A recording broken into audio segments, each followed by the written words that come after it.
Now I've personally struggled with this tuck journey. My tuck handstand has always been really, really tricky. I've got it consistent now from a hold it whenever I want to, and I can transition from my straight to my tuck. But when I first started working towards the tuck, it was terrible. My mobility really was suffering at the hips and in the upper back, thoracic, shoulder area. So if you're working on your tuck handstand, set up in this position first. So get yourself up against the wall, ideally legs together, and you want to find the position where you can have your hands directly underneath your shoulders. Now if your shoulders look like this and you're out here, you need to move your hands further away. So like this, and then make sure you can get back into that 90-degree position. It's worth videoing yourself. I have someone look from the side and give you feedback. Find that 90 degrees. If the shoulders are inside the hands, walk the hands back. Find the position where you can just hold and get 30 seconds time under tension there. And that's going to work the tuck handstand mobility that everyone really needs to work on. And I'll do a combination of that chest to wall hold, so around 30 seconds, 2 or 3 sets of that, plus the thoracic mobility. So most people will struggle with the tuck around this area, so they'll have a hump here. So when they try and put their arms above their head, especially when they close the hip as well, they're really going to struggle to open up in this position. So what we want to do is stick a foam roller or a yoga block exactly where that is, and then just spend time laying on that position. Now we could mobilize by opening and closing across that position, or we could just spend time there. I would do a bit of both. Ideally you want to try and replicate the handstand position, so biceps by your ears, arms dead straight. Then we have the back to wall handstand drill. So from this normal handstand position with only heels touching, I'm going to come down to butt touches. Now here I'm going to try and get the knees as close as I can towards the chest, or as deep as I can towards the floor without doing this. So I'm trying to push away from the wall with the shoulders and elevating at the same time. I'm going to try and look down towards the floor. So some people will like to tuck the head. Now tucking the head does make the hat come off, but it also makes the mobility a little bit easier. But when you're freestanding, it's harder to look up than it is to look down at the floor. So I definitely do a combination of both.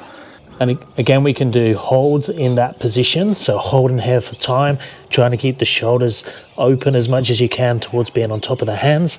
We can work the transition, so butt on the wall, heels on the wall. So this one's really important, that when we come up and down, that we're touching with the heels on the wall in the straight position, only butt on the wall in the tuck. What we don't want to do is open back up to this position, because then we have that faulty hip position in the handstand.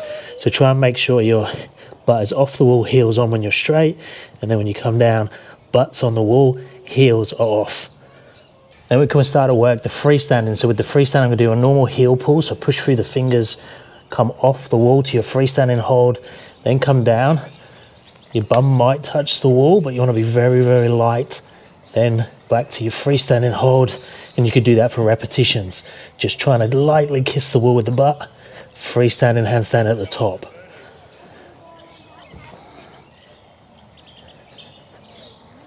Then obviously if you have it, you could go totally freestanding. So from a straight position, try and keep the legs together, coming down towards your tuck, trying to keep the shoulders on top of the hands, and then back up to your straight home position. So the idea is you want to have that home position, so nice and straight, and then the tuck position, which is also a home, and you move between the two.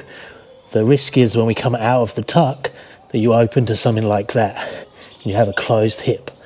You want to make sure that you get back to your normal home position, which is quite tricky for repetitions.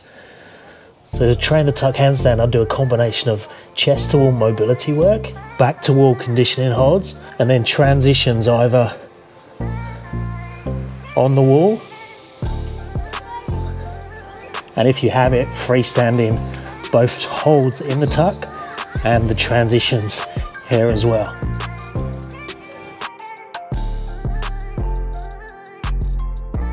You need to work the mobility of your thoracic, your upper back, and then mobility for the hips. So things like this twisted pigeon position, your standard pigeon, and squat mobility is going to help. Let me know if you have any questions in the comments below. Check out the website www.paultwyman.com.au, and I'll speak to you next time. Thanks guys.